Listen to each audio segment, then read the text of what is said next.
a questão de decidir quando tu poupa ou não os jogadores, ela é da comissão técnica. Tá. Certo? Dependendo do treinador... Eu acho que tem muita coisa também, além... Desculpa, quer continuar? Não, sim. Tem muita coisa envolvida também. Eu acho que isso passa, inclusive, pelo preço dos ingressos, entendeu? O preço dos ingressos pede o cara gasta... Por exemplo, o Flamengo lançou, foi ontem, eu acho. Estamos, exclusive, tentando trazer alguém no marketing para falar. Lançaram um sócio torcedor novo, né? Eu tava conversando com eles, cara, é um absurdo eu ter que pagar R$ 400 pro meu filho, que é novinho, você viu a foto aí, novinho, uma criança pequena, para ele ir no Maracanã Mais, que é o lugar que a gente gosta de ir pela comunidade, entendeu? Sim. Ok, é um lugar diferente, mas R$ 400? É muito caro. Pra uma criança aí, e fora o meu ingresso, fora o estacionamento, entendeu? Então, cara, assim, eu acho que a questão das vaias eu também achei injusto. Eu nunca... Eu, quando era torcedor, nem trabalhava, nem conhecia ninguém no futebol, eu não era de vaiar, não vaiava, a não ser que fosse uma coisa muito absurda. Por exemplo, um 3-0 que o Flamengo tomou contra o Atlético Mineiro no Maracanã lotado. Aí foi foda. Aí realmente aí eu também vai. Mas fora aí... Mas é do sentimento. Porque você tá puto. Claro. Mas assim, nesse jogo, pô, o Felipe Luiz tem mais taça, mais troféu do que derrota, né? Faz um grande trabalho. Só que fica sempre também na cabeça do torcedor essa questão do poupar. Poupa, por exemplo, no caso de vocês, na minha visão, o poupar, que eu já entendi que não foi bem isso, mas o poupar na Libertadores, a ponto da gente acabar perdendo para um time que nunca tinha disputado.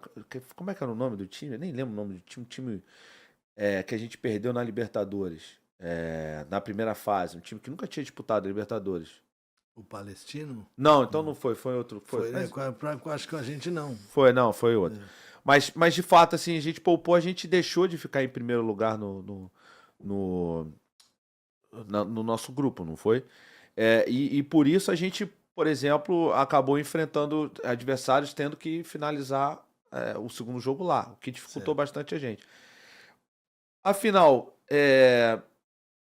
essa decisão de não ir, por exemplo, com os titulares ou não ir com todo mundo pro jogo, né, pra vir pro Carioca. Eu lembro que eu fiquei muito, muito brabo, porque eu falei, cara, a gente ganhou o primeiro jogo contra o Nova Iguaçu de 3-0. Assim, eu entendi que foi uma coisa até que veio de cima, né, assim, a prioridade é o Carioca. Mas, cara, a gente tinha ganho de 3-0 no Nova Iguaçu, não precisava ter... talvez segurar os jogadores para jogar Libertadores, para poder até dar uma sequência.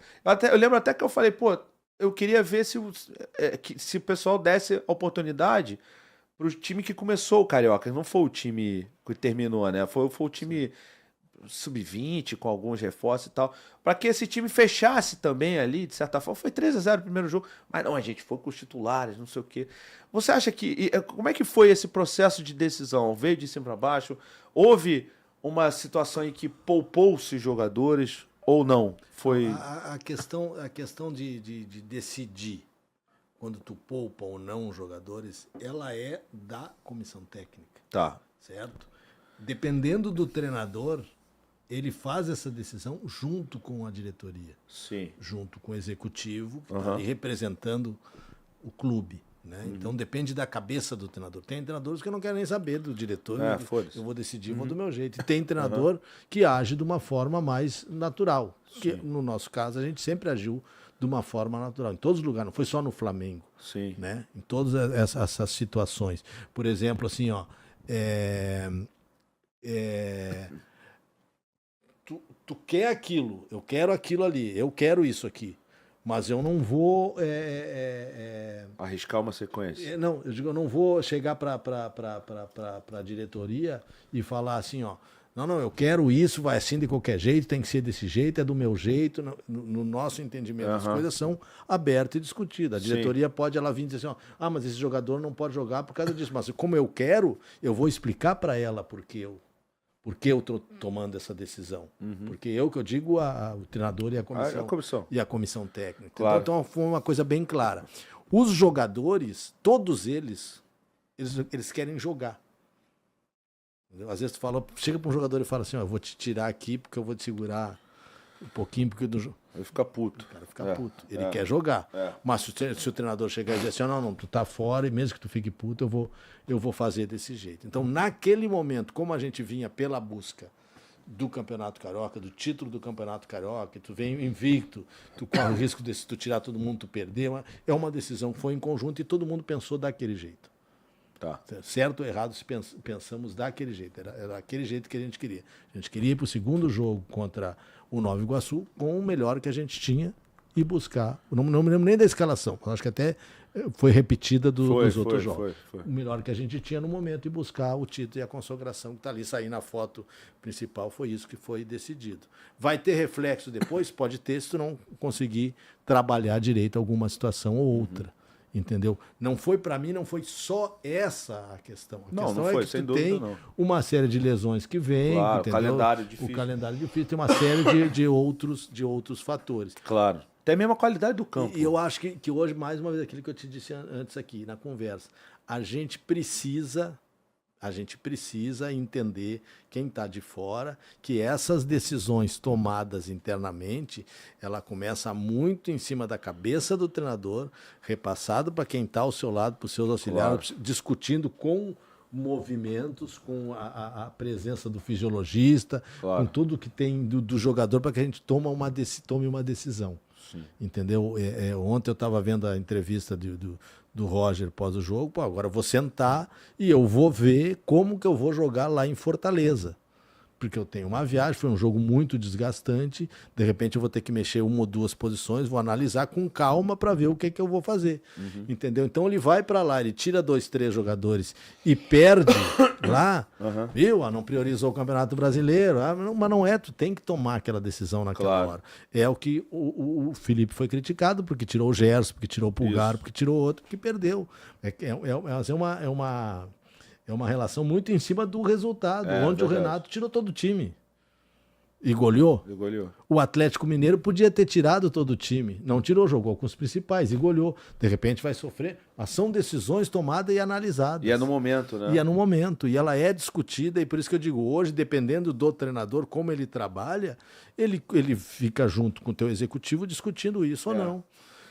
Mas é discutir. Pensa bem. O auxiliar pode dizer... O executivo pode dizer, pensa bem, vamos fazer isso aqui, quem sabe a gente faz isso, o fisiologista, pô, professor, vamos segurar um pouquinho isso aqui, não dá, não, mas a gente precisa disso. Tu vai discutindo até, aí chega no atleta, não, professor, eu vou, tô tranquilo, não tem... Tem tudo isso para chegar naquele time que vai jogar. E é toda hora isso. É verdade. É toda hora isso. Essa novidade que hoje tem no futebol brasileiro, que é o voo fretado, certo? Que é muito legal, porque descansa. Facilita. Tem horas que não é legal. Por quê? Porque tu termina um jogo à meia-noite. O certo era dormir. O certo era tu descansar. Isso. É tu voltar no teu hotel, comer tranquilo lá na mesa, descansar e sair no outro dia. Não, o que tu faz? Tu fica no vestiário, tu come sentado, às vezes, no chão do vestiário, ou uma pizza, ou uma alimentação bem elaborada de um restaurante que vem ali, mas é de um jeito... né, meio largado, é o que Delivery. Tem. Delivery, e tu vai para o aeroporto, aí tu vai pegar o voo às 2 horas da madrugada, tu vai chegar em casa às 5 horas da madrugada, e no outro dia quem é atleta tem o filho que vai lá brincar com ele, não consegue dormir direito. Claro, a vida, né? A vida que continua. Porque as pessoas esquecem que eles têm família, que tem filho, uma mulher que está com problema e uma mãe que está com problema. Uma conta que tem que pagar. Esse é o menos problema. Mas as relações que tem ali, claro. Então acaba dificultando isso. Claro. Às vezes é melhor tu ficar lá. Só que é difícil isso, tu controlar tudo isso. Porque é muito jogo em cima de jogo e muitas distâncias a serem percorridas. O Brasil é enorme. É muita distância a ser percorrida. É complicado de tu achar o tempo certo. E tudo vai terminar em cima do resultado. É verdade. Tudo vai terminar em cima do resultado. Fluminense poupou todo mundo. Ganhou 5-0? Ninguém fala nada. Não, então fala assim, esse é o time que o Fluminense tem. É sempre assim. O Brasil tem muito engenheiro de obra pronta, né, Cleber? É difícil. Eu sei que é difícil, mas eu lembro do Carioca, eu falei, cara, porque Eu lembro, né? Assim, eu pensando como torcedor, eu falei, pra que poupar? Na Libertadores. Não teve discurso. O Jorge Jesus não usava um discurso. Quer que poupar? Quer poupar? Mas era o cara que poupava. Poupava. Jogou 4 vezes com o time. É verdade, é verdade. Inclusive, estamos aqui com a nossa querida Seguro. Olha aí, ó. Essa aí, vou te falar que essa casa me surpreendeu, rapaz. Porra, é bem legal essa Seguro Bet. Você tem um link aí pra entrar? Tenho, tá aqui na descrição. Então entra pelo link do Barba, se for matar a curiosidade. Entra pelo do Barba pra dar moral pro podcast. Mas, porra, essa casa é bem legal, viu? Esse número que tu disse aí é interessante, porque alguém já disse que foi 8, aí hoje eu vi alguém falando... Não, PVC, eu confio no PVC. O PVC teve aqui e falou que foram 4. Nós fomos jogar um jogo no ano passado, no ano retrasado, lá, contra o Grêmio na Arena. Aí antes de começar o jogo, tava eu, o Gabigol e o Felipe. E os dois falaram pra mim, o Jorge Jesus jogou 4 jogos com a mesma equipe. Pois é. Eles falaram pra mim isso, entendeu? Mas o discurso dado, e o torcedor... Ele vai nesse discurso. Vai. E ele replica. Porque assim, ó, quem passa alguma coisa interna, né? O jogador passa alguma coisa interna para fora, mas não passa tudo, ele esconde. O treinador esconde, mas a imprensa esportiva em si, ela faz a sua tese, ela discute em cima de fatos, ela coloca para fora e vira verdade. Muitas delas são verdade. Tem caras que pesquisam sério, que tem informações, que tem fonte séria, mas tem gente que vai largando as informações. As informações vão sendo largadas e o torcedor vai ouvindo e o torcedor cria teses, né? É lógico. Cria tese em cima daquilo e se perdeu ele vai xingar. E se você tem uma comunicação que não deixa você nem falar, aí que você Aí complica. Pois é, mas eu lembro disso. Eu fiquei, cara, pra quê? A gente vai desperdiçar um primeiro lugar num grupo. O grupo era tranquilo da Libertadores. Tudo bem que tinha viagens e tudo mais, mas era um grupo tranquilo na Libertadores. Por causa de um carioca, eu ficava, nossa, que desperdício. Mas eu entendo. Mas passado tudo isso, se tu analisar a nossa passagem pelo Flamengo, quais os resultados ruins que a gente teve? Foram 2. Os 2 jogos que a gente...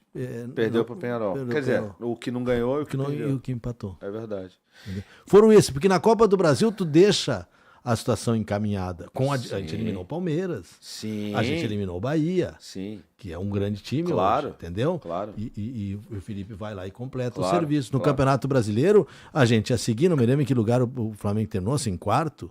De repente a gente ia seguir, porque a gente sempre teve ali nessa negócio, mas nós fomos eliminados por aquela situação. E não teve nada a ver com a tomada de decisão lá ou não.